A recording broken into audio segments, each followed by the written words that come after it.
গালে তিল থাকলে সে দরিদ্র হয়, যাদের কপালে ডান দিকে তিল থাকে তারা সৌভাগ্যবান হয়ে থাকে। নাকের বাম দিকে তিল থাকলে হয় হতভাগ্য, নাকের ডান দিকে তিল থাকলে হয় জাতক সৌভাগ্যবান। ঘূর্ণিঝড়ের মতো একটা পেঁচাল একটা জিনিস থাকে না, মানে গোল হয়ে দুইটা থাকলে তোর নাকি দুইটা বিয়ে হবে। নিতম্ব দেশে তিল থাকলে কি হয়? হুমায়রা জান্নাত লিখেছেন যে মোহতারাম, কপালে ও বুকে একসাথে তিল থাকলে কি হয় এবং বাম চোখ লাফালে অকল্যাণ কোনো কিছু হয়, এটার কোনো ভিত্তি আছে কিনা? আচ্ছা, এই প্রশ্নটা ইদানিং আমার কাছে অনেকেই করে, অনেকদিন পরে আজকে আলোচনা করছি। অনেক আগে একটা আলোচনা করেছিলাম এটা নিয়ে, হয়তো আপনারা অনেকে শুনেছিলেন। এই তিল নিয়ে ভাগ্যকে জড়িয়ে ফেলা, এটা মূলত কিছু জ্যোতিষীর কাছ থেকে বাংলাদেশে এসেছে, কোনো হুজুরের কাছ থেকে না। কিছু জ্যোতিষী বাবা আছে, রাশি গবেষক, এরা রাশি নিয়ে গবেষণা করতে করতে এমন ভাবে অনেক বিষয় প্রকাশ করে, মনে হয় যে তকদির নিয়ন্ত্রণ করে রাশি। নাউজুবিল্লাহ।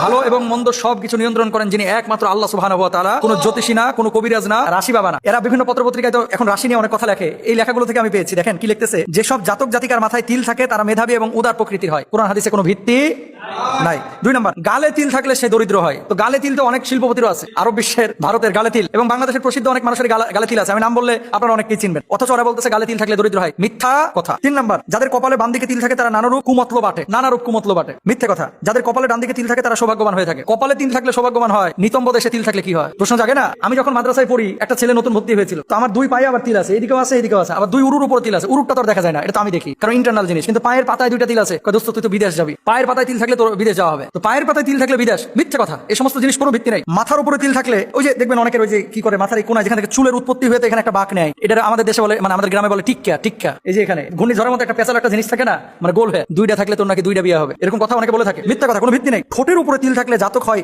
কর্তব্যপরায়ণ, ঠোঁটের নিচে তিল থাকলে সে হয় ভোগী এবং বিলাসী। ঠোঁটের নিচে তিল আছে এরকম অনেকে ভিক্ষাও করতেছে কারণ বাজারে। ঠোঁটের নিচে তিল থাকলে এই হয় সেই হয়। মিথ্যে কথা। নাকের বাম দিকে তিল থাকলে হয় হতভাগ্য, নাকের ডান দিকে তিল থাকলে হয় জাতক সৌভাগ্যবান।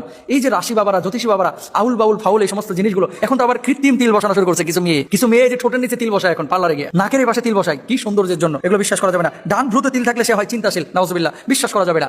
বাম চোখ লাফানো, ডান চোখ লাফালো, ডাক্তারদের ভাষ্য অনুসারে এই ধরনের চোখ লাফানো এটা কখনো কখনো কোনো বড় রোগের লক্ষণ, আর কখনো কখনো জেনেটিক্যালি হয়ে থাকে, কখনো কখনো নার্ভাল কোনো প্রবলেমের কারণে হয়ে থাকে। অনেকে চোখের পাতা লাফানোর সমস্যায় ভোগেন, কিছুক্ষণ পর সমস্যাটি আপনি ভালো হয়ে যায়, কারো কারো আবার কয়েকদিন ধরেও চলতে থাকে। এমনটা যদি ধারাবাহিকভাবে চলতে থাকে এরকম, তাহলে আপনি অতিরিক্ত চাপে আছেন কিনা, আপনার ব্লাডে কোনো সমস্যা আছে কিনা, ঘুমে কোনো ত্রুটি হচ্ছে কিনা, পর্যাপ্ত বিশ্রামের প্রয়োজন হচ্ছে কিনা, রোদ বা সানগ্লাসের কোনো ঝামেলা আছে কিনা, এই ধরনের পরামর্শ ডাক্তাররা নিতে বলতেছে। আর বাম চোখ লাফাইলে কিছু মানুষ বলতেছে তোর বড় কোনো বিপদ আসতে পারে, বড় কোনো ঝামেলা সামনে আসতে পারে। এগুলো বিশ্বাস করেন না। দেখেন আমাদের দেশের মানুষের ধর্মীয় জ্ঞান কম, ধর্মীয় আবেগ কিন্তু আমাদের অনেক বেশি।